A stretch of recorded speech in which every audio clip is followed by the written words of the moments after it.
So this is matrix part 9. Elementary operations or transformations of a matrix. Today we will see that what are elementary operations and transformations of a matrix. There are certain operations applied in row and columns. Means we can we can subtract or add or multiply what we can do among the rows or operations. So we have allowed only three operations which can be performed in any matrix. Then this matrix will be an equivalent matrix. We can apply that operation. So there are three operations only allowed. Number one, interchanging of any. Number one is interchanging of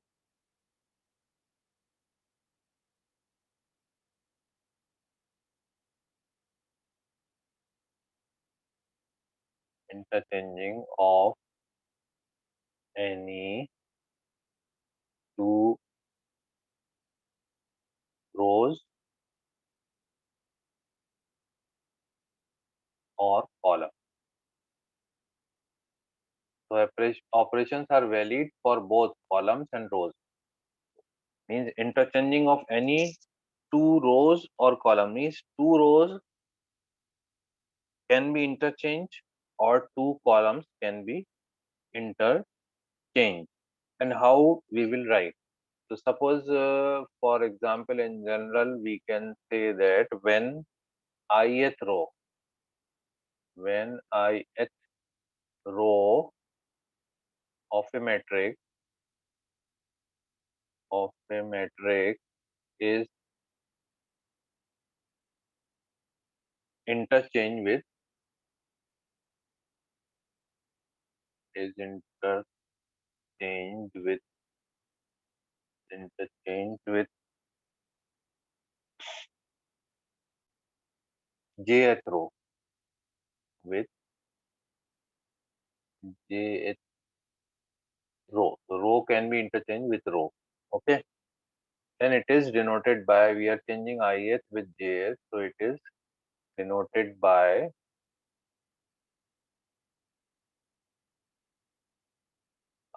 r ri is changing with rj. R ith row is changing with jth row, so ri rj. Okay. For example, suppose A is a matrix of elements A, B, C, P, E, F, and G, H, I. Okay, and we want to change, suppose R1, R3, or R1, R2. We can change any two rows. So how we will write? We will write R1. Suppose we want to change R1 with R3.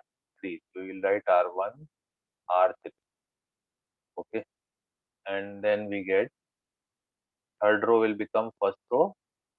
That means G, H, I, and first row will become third row A, B, C, and the second row will be as it is, will remain same. Okay, so this operation can be applied, means we can change any two rows or any two columns. Similarly, we can have for columns also, means if we want to change ith column with jth column, but we cannot change column with rows. Column can be changed with column, rows can be changed with rows. And one more thing, once we decided to use rows operations, we cannot do in between column operations. We have to use all rows operations, not column. And if we decided to use only column operations, we can use only column operations. It is compulsory here. So it will be written in the question, use column operations or row operations, or if it is written transformation, use transformations, then we can decide anyone. So second one is that I will tell you later on. Just second is multiplying all elements of a row. We can multiply all elements of a row, and we can multiply all the elements of a row or column by any non-zero scalar. Okay, just remember these are very important things, you know? Multiplying, because when you start determinant, then just they have different properties. Multiplication and many things are different. So multiplying all elements, we can multiply all elements of a row. Is any row can be multiplied by any non-zero element row or column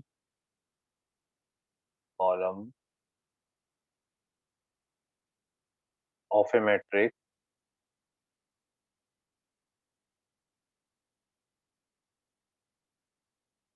by a non-zero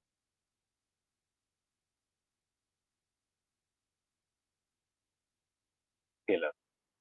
Any constant we can use to multiply by any row. For example, uh, when ith ith row or column,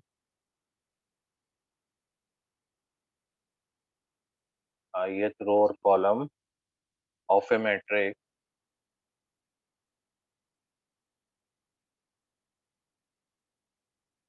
is multiplied by a scalar, is multiplied by a scalar k. Suppose we are multiplying ith row by scalar k, then it is denoted by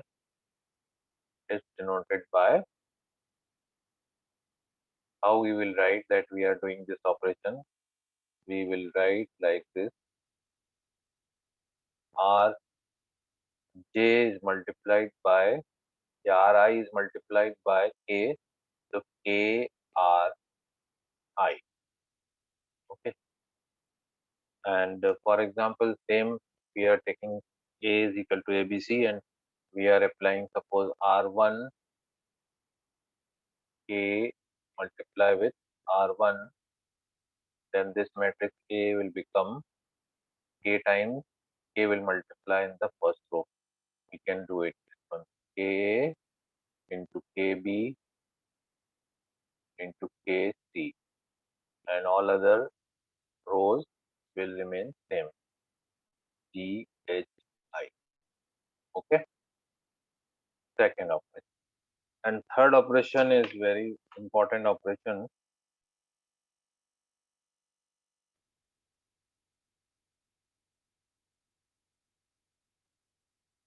Third operation is very important operation, and frequently we will use this operation for finding the inverse of a matrix. Third operation is adding to the elements of a row the corresponding elements of any other row. Any other row multiplied by any scalar k. Means any other row will be multiplied by any scalar and then adding to the other row. So we will write like this, then I'll explain, you will understand. To the element Adding to the element of a row or column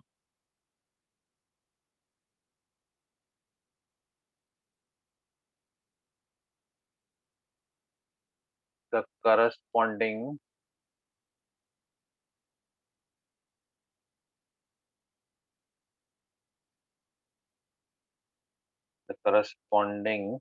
elements of any other the corresponding elements of any other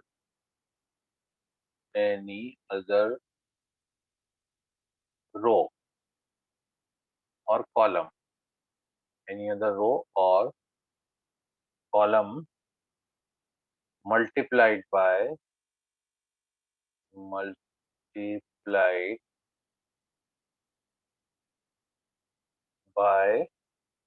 any scalar k. This means if you will see opposite way, that will be better. First means we can multiply any row elements and we can add to any other row. So wherever we are adding, that row will be changed. When k times the element of, for example, when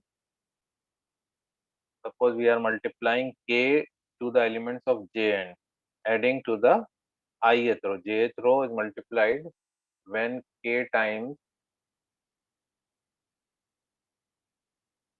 the elements of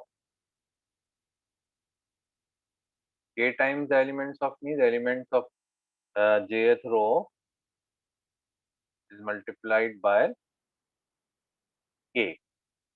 Jth row, when k times the elements of jth row, k times the elements of jth row or column or jth column is added,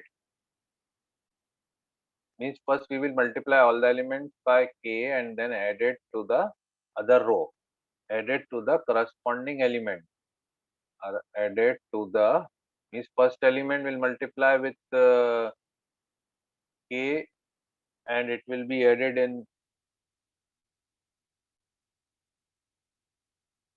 first element of the other row, second and third, like this. That's why we are writing the corresponding to the corresponding element of the ith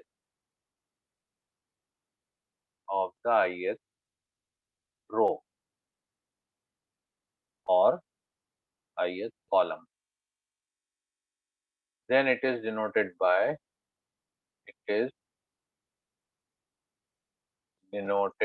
so which row will change? We are multiplying jth row and adding to ith row, that means ith row will be changed.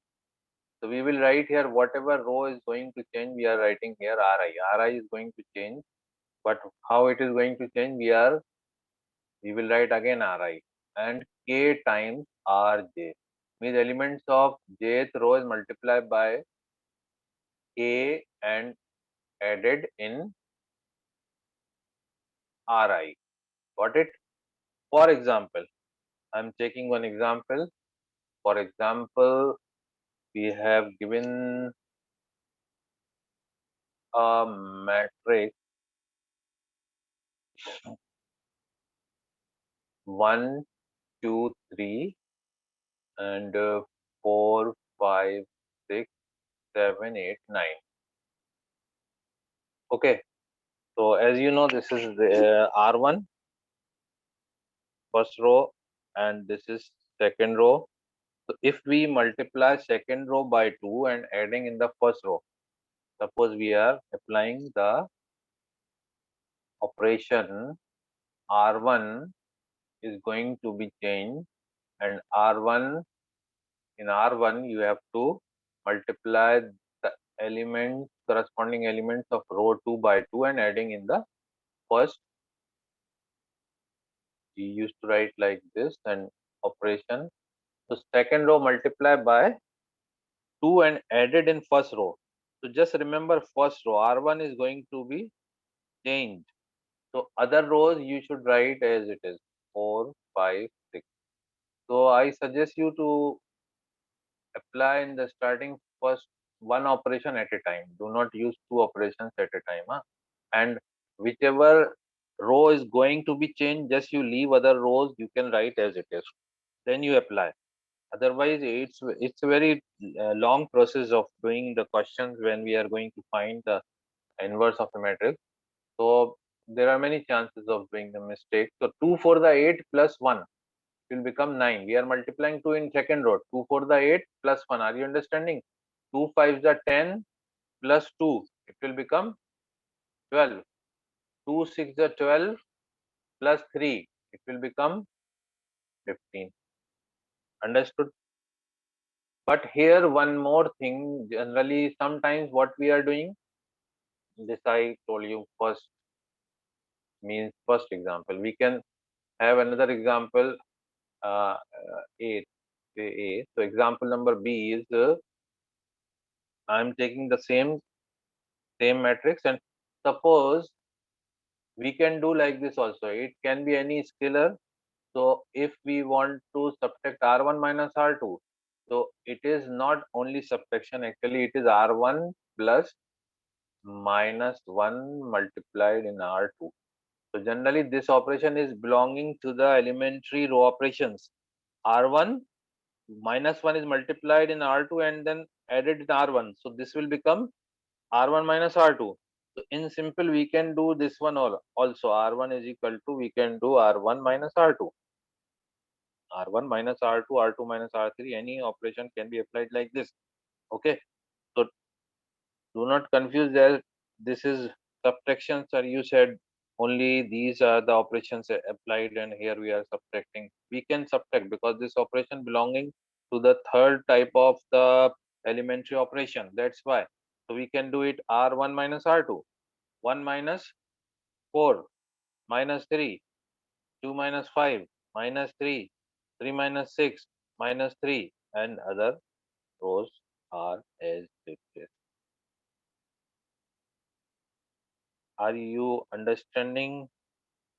Any doubt? If you have any doubt, you can ask. So there are three operations applied. You have seen one, interchanging of rows. Second, by multiplying any scalar quantity. Third, multiplying any row and added in any other row. Multiplying any row by any constant k and then added in the third in the other row. Properties of inverse of a matrix. If two matrix multiplied and we are getting I, then one of them is the inverse of the other. And A, if we multiply the pre-multiply or post-multiply inverse of a matrix with its matrix, then we get I. I is a unit matrix 1 0 0 0 1 0 0 0 1. And the third property is, but we will use this property. These two are very important properties for using elementary row operations. We will use the above two properties. In A, B inverse, if we want to find the inverse of a product, we can do their inverses and their order of multiplication will be changed for two matrices. Similarly, for three matrices, A into B into C, and then if we take its inverse, then its multiplication of their inverses, but in the reverse order will become reverse order. And fifth, inverse of a inverse of a inverse is a matrix itself. And sixth property that I think we have already seen, A transpose, inverse of a transpose is equal to transpose of a inverse. First we can take inverse and then transpose, or we can take first transpose and then inverse. That will be same. Okay.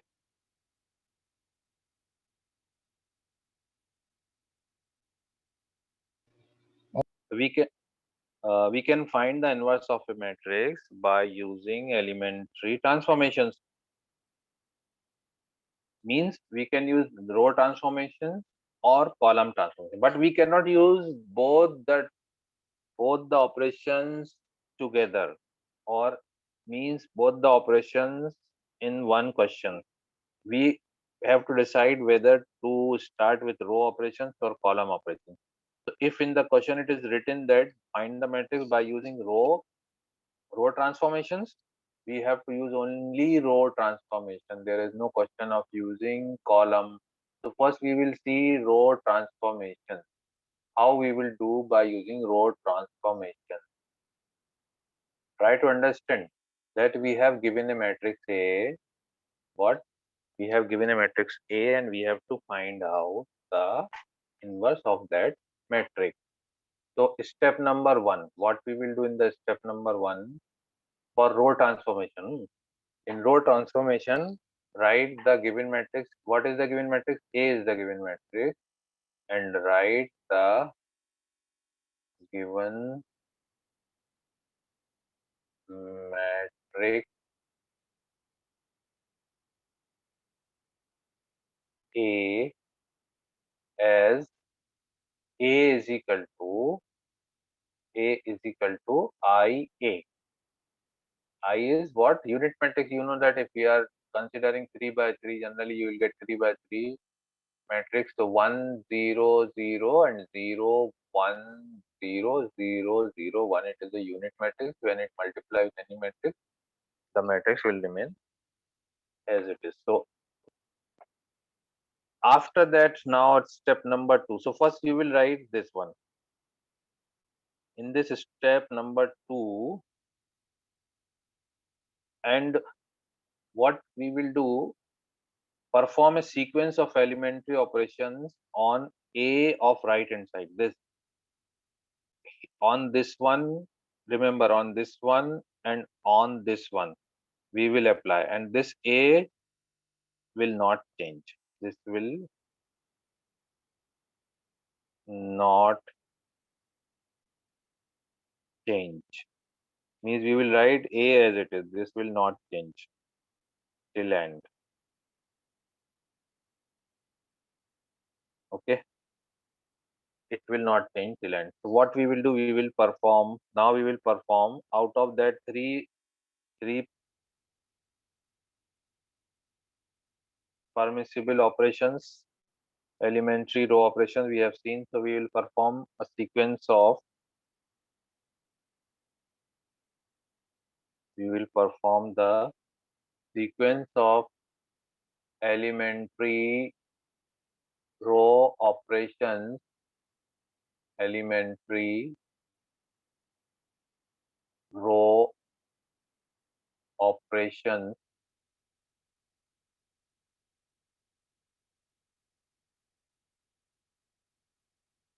on A.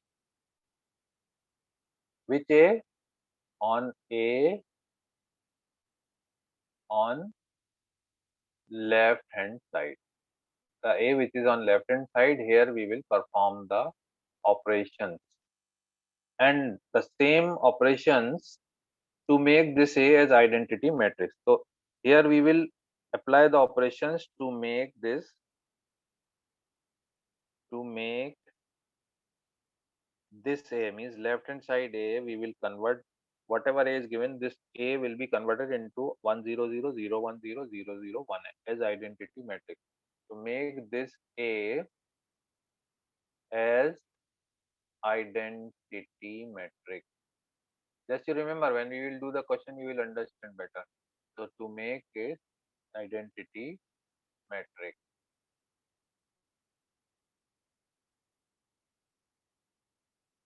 and same operations, and whatever operations left side you are applying, the same operations will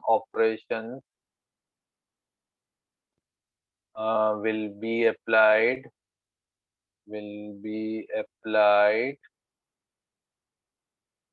on I of right hand side, and right hand side A will not be disturbed till end, till right hand side of A will become left hand side of A, till left hand side, not left hand side of A will become will become I. That is, now when this left side A will become I, so we will get here some other matrix B, and here it will A is as it is. So this B in step third, we will say that step third B is the inverse of B is the inverse of A. These are the operations that you have to perform. So therefore